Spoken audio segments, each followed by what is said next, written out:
Happy Wednesday. It's March 5th. This is the Moneyline Grind where we put out free picks and we get some free money.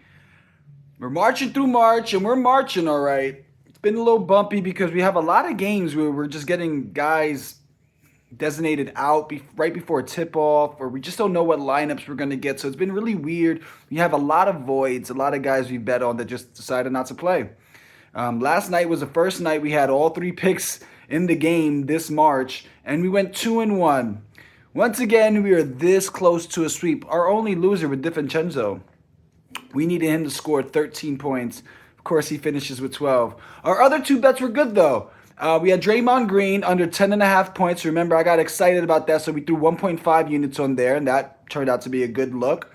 We also had Dyson Daniels, conservative kind of bankroll builder, over 9.5 rebounds plus assists. I should have went for the 10.5 because he had 15 RA, which is 50% more than what he needed to do. So we crushed that one. And tonight, we're jumping right into our picks. I'd love to start the day with a fade. And here's a little foreshadowing. We got a bunch of fades for you tonight. Fading Darius Garland under 19.5 points. They're playing the Miami Heat today. Garland averaging 21 points per game. Over his last 10, 19.4. So he's around this range. However, he's under 21 points in 6 of his last 7 games. Point guard scored the 4th fewest points against Miami. And Miami, as we all know, allow the fewest free throw attempts in the association. They also play at the 6th slowest pace. But they play at the slowest pace when they're at home, and they are in Miami right now. I don't like this matchup for Garland. I think the Miami Heat's going to kind of try to jam them up, slow them down, because they're very dangerous once they get on the break or once they just play in a faster pace with guys like Mitchell. Evan Mobley can run. You got a rim runner Jared Allen now. Allen had 25 points. But when you look at this team and what Miami's going to want to do, they're going to want to slow them down, pack them in, make them play half-court basketball, make them play playoff-type basketball. And I think that's what they'll be able to do at home with their crowd. They'll be able to force their pace. Second pick, this guy, man. This guy is he's on my fantasy team, but he's very polarizing. LaMelo Ball over 22.5 points. You remember last time we faded him under 24.5, he got 25. So now we're believers again. He averages 26 on the season. However, 17 points per game in his last 10.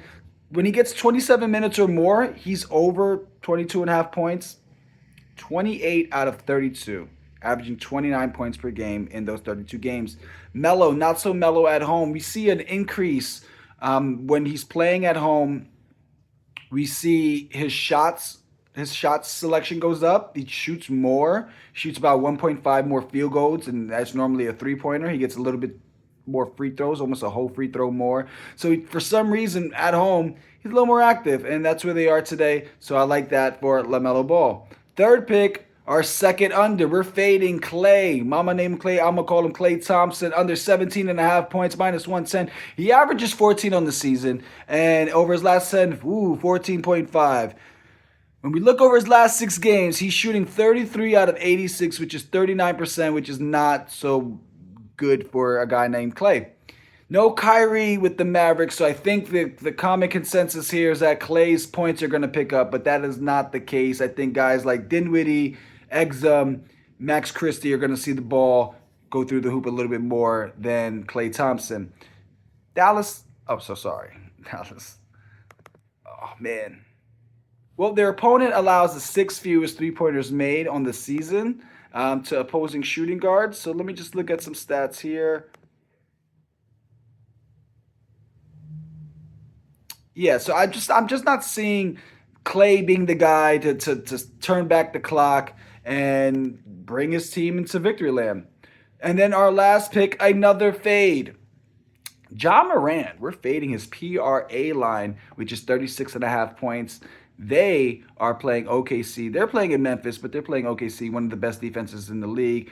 Ja averaging 32 PRA in the season, 31.8 over his last 10, so pretty consistent in that area. February 8th, he got his chance to play against OKC at 28 PRA, which is not 37, and he shot 32% from the field. OKC, very, very good defensive team, as we know. They allow the fewest points per game and the 4th fewest assists per game to opposing point guards.